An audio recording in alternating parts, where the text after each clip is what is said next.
welcome back to the shop. Your brake fluid is extremely important and often neglected. And it just occurred to me that the brake fluid in my C6 Corvette could be 18 years old. As many of you know, this C6 is relatively new to me, and as such, I really don't know its full service history. Now that doesn't really sit well with my automotive OCD condition. Now I do know that I changed the engine oil almost immediately after buying the C6, and I swapped in fresh clutch fluid into the master cylinder because the fluid in the reservoir was nasty. I also checked the transmission and the rear differential fluids, and their levels were just fine. So today I'm gonna go one step further and remove brake fluid from my unknown service history fluid list of paranoia and swap in some fresh .3 brake fluid, including the brake fluid that's trapped within the ABS system. Now you can absolutely change out about 97% or so of the brake fluid that's in the C6's system with just an assistant helping you out. Or if you prefer, you can use a power bleeder like the one I'm going to use today. But to get at that remaining 2 to 3% of the fluid that's in the system deep within the ABS unit, you're going to need a scan tool that has ABS brake bleeding capability. Finding such a scan tool with automated ABS brake bleed capabilities used to be relatively cost prohibitive, but not any longer due to the healthy competition that exists in the mid-range scan tool category. Finding a scan tool with this capability for less than $400 is actually fairly easy. I'll be using my favorite scan tool, the Autofix D1 Lite, which is powered by Autel. And for those that might not be aware, Autel has been a scan tool leader in the automotive industry for well over a decade, and Autofix is kind of more their consumer DIY brand. Anyway, you can usually find this Autofix D1 Lite for well under $400, but if you stay to the end of this video, I'll be sure to include a couple of other options that I think will work as well for less than $200. Before I go too far down the path of bleeding the C6's brakes, let's answer the question that someone's sure to ask in the comments, and that is, Toys for Life, why do I need to bleed my entire brake system on the Corvette? I mean, after all, the last time I drove my Corvette, the brakes worked just fine, and that's a fair question. And here are 5 or 6 or so points that I think will adequately answer the question. Number 1, brake fluid is extremely hygroscopic, which means it attracts moisture and pulls moisture from the air into the brake fluid. It's just what it does. And it does this week after week, month after month, year after year, even through the rubber seals of the brake caliper and the master cylinder reservoir. So now fast forward a year or two into the future, and your once pure brake fluid now has a certain percentage of its makeup as being moisture that it's attracted. And in addition to this being potentially more corrosive, it also greatly reduces the boiling point of the fluid, and that's one of its most important characteristics. And it's extremely important if you have to make several hard stops in a row, which you may have to do in a performance car. Braking is by way of big disc all around with standard ABS and new cooling ducts. Number 3, your brake system contains dissimilar metals which over time can easily react with each other and cause corrosion. Brake fluid contains an anti-corrosion additive package, much like engine oil and coolant, that over time becomes depleted. And if you flush out your old brake fluid with new stuff, it'll replenish your additive package and keep that corrosion at bay. Number 4, brake fluid is cheap. Brake system parts like the ones found in your Corvette, especially the anti-lock brake components, are not cheap. And since these cars are low production cars that have been out of production for quite some time now, even finding some of the parts is getting more difficult by the day, and of course more expensive as well. Number 5, and somebody will likely bring this up in the comments, the 2006 Corvette Owner's Manual is silent with regards to brake fluid change intervals. Now, you can interpret it any way you want, but I certainly don't interpret it to mean that your brake fluid never, ever needs to be changed. There are many automotive manufacturers out there that call for brake fluid interval changes of every 5 years or even less. Even the 2016 Corvette Owner's Manual calls for brake fluid changes every 3 years or 45,000 miles. Why would the 2006 C6 Corvette be much different? And number 6 is my final reason, and admittedly it's not very objective, it's more subjective and kind of appealing to your heart. You love your Corvette, you plan on keeping it a long time.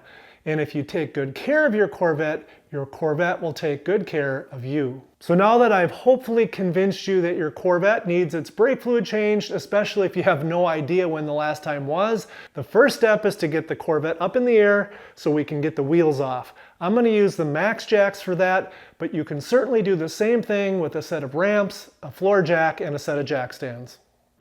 All right, boys and girls, let's get the C6 up in the air and have some fun. We'll take off the wheels and then we'll move over and take a peek inside the master cylinder reservoir.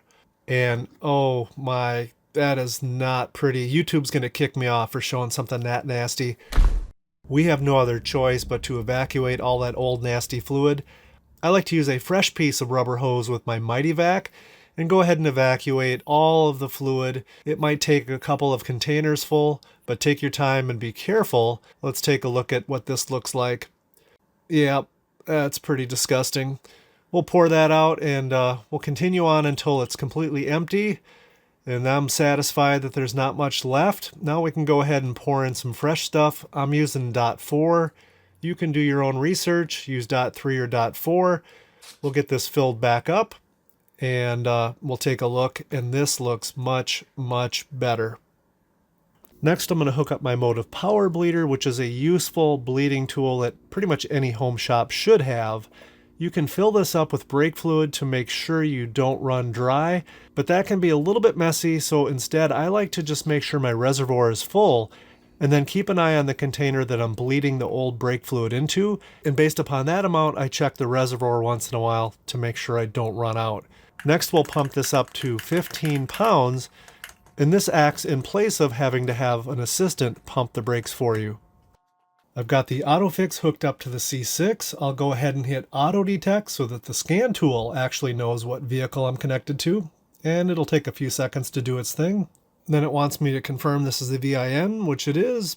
It'll load the program and give me one last chance to confirm, and yes, this is correct, and it'll do its thing for a second. And now I'll go to Hot Functions, Brake Bleed, Anti-Lock Brake System, and Automated Bleed.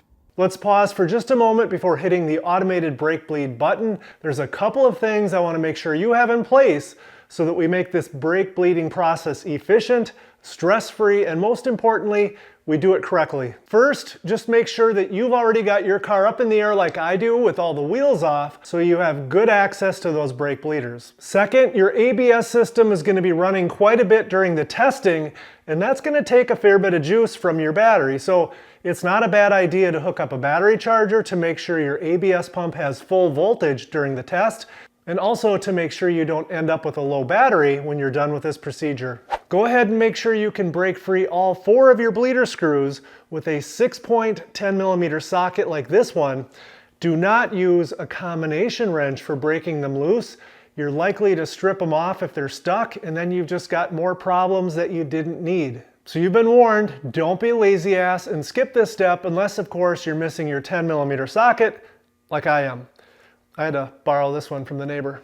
Have the hose you'll be using to attach to the bleeder screw, along with the clear see-through container you'll be draining the fluid into, and of course, the combination wrench you'll be using to open and close the bleeder screw as the scan tool tells you to. As far as the bleeding order for bleeding each one of the brakes goes, carefully follow the instructions on your scan tool and use this bleeding order. It is going to activate the ABS system for the particular wheel it directs you to, so don't go off and follow some different bleeding order that you got from a manual or an internet forum, because you have to be in sync with the scan tool or the whole bleeding procedure is not going to be effective. With that note, make sure you follow the directions carefully, and let's proceed.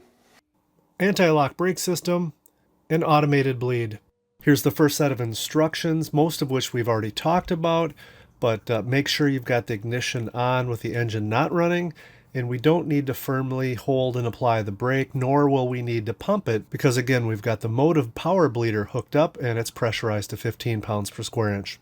So I'm at the right rear, I've got the bottle and hose in place, I've already broken it loose with the 6-point socket, and I've got my combination wrench on there, so time to open this thing up and hit start.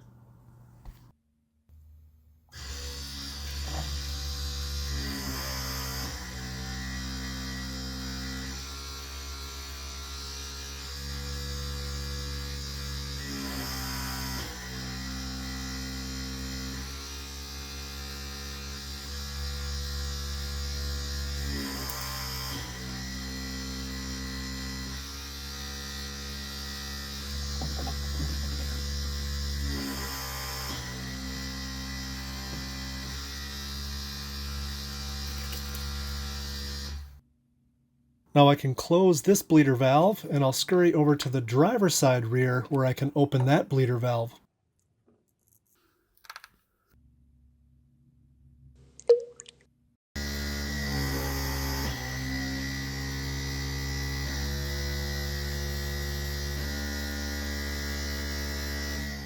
I've gone ahead and tightened the driver's side rear brake bleeder, and based upon how much fluid is in my drain bucket, I'm going to take this opportunity to release the pressure to the master cylinder reservoir. I'll resupply the fluid so it's topped off, and then I'll repressurize it once again with the motive power bleeder, and now I can proceed to bleed the front driver's side caliper. Remember, we don't have to pump the brakes. We've got the power bleeder for that, and then it's just a matter of hitting yes one more time and then letting the tool and the ABS system do their thing.